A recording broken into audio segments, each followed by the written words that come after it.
So this is a question that's been on a lot of investors' minds. Should you take forbearance, maybe even if your tenants are still paying rent? I mean, that's nothing but free money in your pocket. It's a cushion for you to work with, reserve funding. And I mean, what you need right now is options, right? Well, if you intend to continue to invest, then this can be a catastrophically bad idea, at least for the short term. And I'm going to go into why. If you want to take advantage of those 0% interest rates the Fed is granting, which has basically put our mortgage rates at record lows, 3.25 as of the recording of this video, then you absolutely do not want to get a forbearance. And this has more to do with than just credit scores. So let's go ahead and get into it.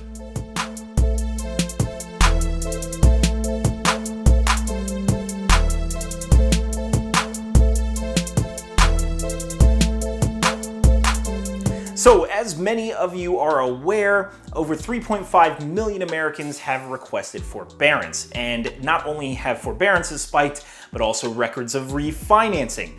And so if you don't know how these things really affect servicers, I wanted to give you a little bit of a history of it before we continue. So as far as the refinance aspect, when you refinance, you're actually wiping away a loan and then creating a new one. Well, obviously, when all the economy hit and everything started crashing with the coronavirus, everyone decided to refinance. Well, when you do that, you actually wipe out a large chunk of loans that make up a mortgage-backed security. If you don't know what a mortgage-backed security is, essentially it's a compilation of loans that make up a stock, we'll just say. It makes up a ton of stocks that investors can buy.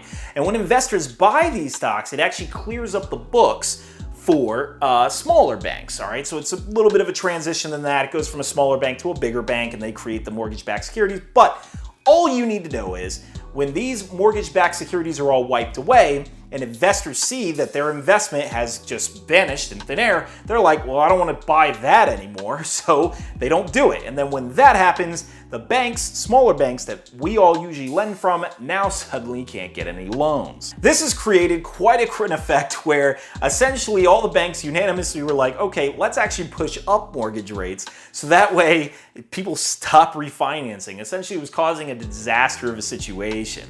So then next we go into the forbearances. So obviously the refinances stopped because the rates went up, but then the forbearances started making where servicers weren't getting the money to pay the investors for the mortgage-backed securities. So when these investors stop getting paid, effectively they don't want mortgage-backed securities anymore, and then that means the banks can't use them to lend out more money. This pretty much freezes all lending in general. So these forbearances are actually destroying the economy, despite the fact that they might help little, people here and there. Overall, lending completely grinds to a halt. This is where the Fed came in and they decided that they're going to go ahead and buy thousands, well actually trillions of these mortgage-backed securities. They're spending trillions of dollars doing it and essentially trying to restabilize everything. This has made servicers pretty happy in the fact that since they're buying it and the Fed doesn't even really need their money and they could even just opt not to be paid anymore, this allows people to stay in forbearance. So pretty much the Federal Reserve is regulating everything. They're keeping reserve rates that banks usually need to carry. If you guys don't know, banks usually need a reserve in place in order for them to lend. Well, now those are all marked down to zero. They've also made it where interest rates are at zero, which if you don't know how that actually affects us, even though the interest rates are at zero, the mortgage rates are not going to really drop much further below because like I said about that refinancing problem, they don't want you to keep refinancing all your loans. So they're probably going to stay a little bit high.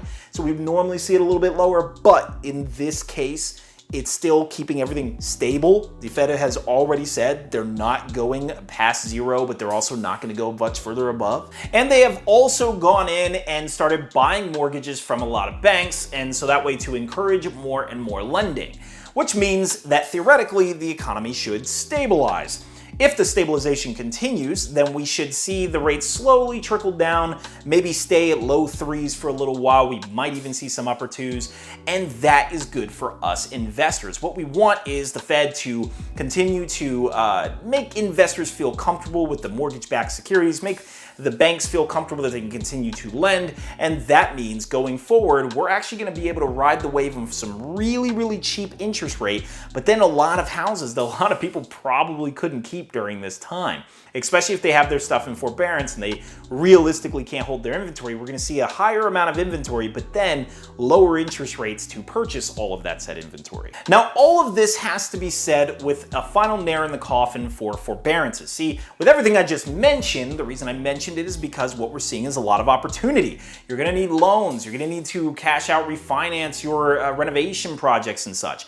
Well, if you go into forbearance, then now the credit company is going to see a mark on your credit. Okay, yes, they can affect your credit score negatively, supposedly. They're not going to. They're not going to say you didn't pay. What they either do is mark you as in forbearance status, or they're just simply not going to report at all. When the mortgage company does not report at all or marks you as in forbearance, that is pretty much a massive red flag for everyone that do not lend to you.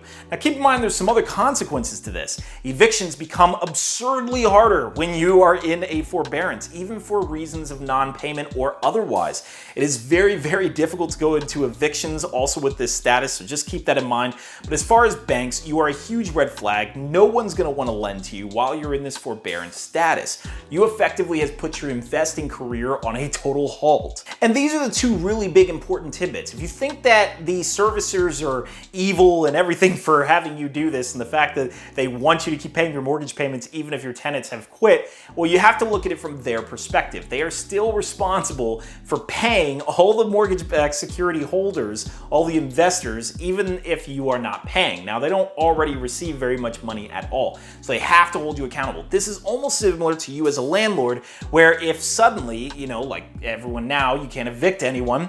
If you needed all your tenants to pay rent and now they're trying to abuse the system, you can't just say free rent for all. You would go bankrupt and broke. You'd lose all your houses. So you have to kind of put them in a situation where you're like, try to figure it out, even if you really don't want to do that and you really wish you could just be like free rent for everyone. Also keep in mind that some of you may not even have the option of forbearance. So all of you out there with portfolio loans and investment properties, many of you aren't going to have even the option, in the sense that some of them are going to do a month by month analysis. Remember, they are not bound to the Fannie Mae, Freddie Mac rules. So if you have a large portfolio, then you probably have already called your bank and already heard this and noticed that your community banks or whoever is holding that portfolio loan has decided to make this very difficult for you to actually go into forbearance or a mortgage deferment or anything like that. But for all you Fannie Mae, Freddie Mac holders out there, rest assured that if you really need to go into forbearance, you can.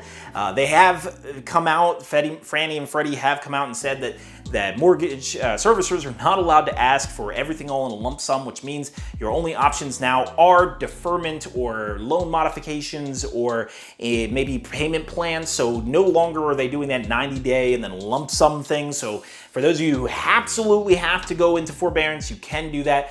But if you are an investor who wants to continue investing, you should probably think twice about this. So this is the reason I am not doing forbearance. I actually have given some of my tenants free rent, but that's because I put myself in a position where I can do that. Luckily, they are getting back on payment plans, especially since unemployment pays them more than their actual jobs do. And also some of my other friends that you've met, maybe Austin in the videos, he has portfolio loans, so it's not really even an option for him.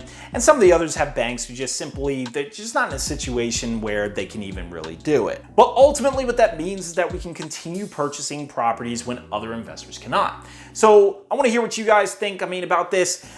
Do you think you absolutely need forbearance? Do you think you should? If you want more information on where all these mortgages happen, there are a couple of places that you can go. You can go on websites like Mortgage and News Daily or Market Watch. You can also follow Barry Habib, who's considered an industry expert on this subject. He actually is in charge of MBS Highway, which you do have to pay a fee to get onto, so you'd probably have to figure out another way to get that news. But these are areas where you can follow exactly what's happening in the market. But realistically, what we need to know is the fact that rates are probably going to stay low. They're probably not going to drop any further that much, but we do want to take advantage of them.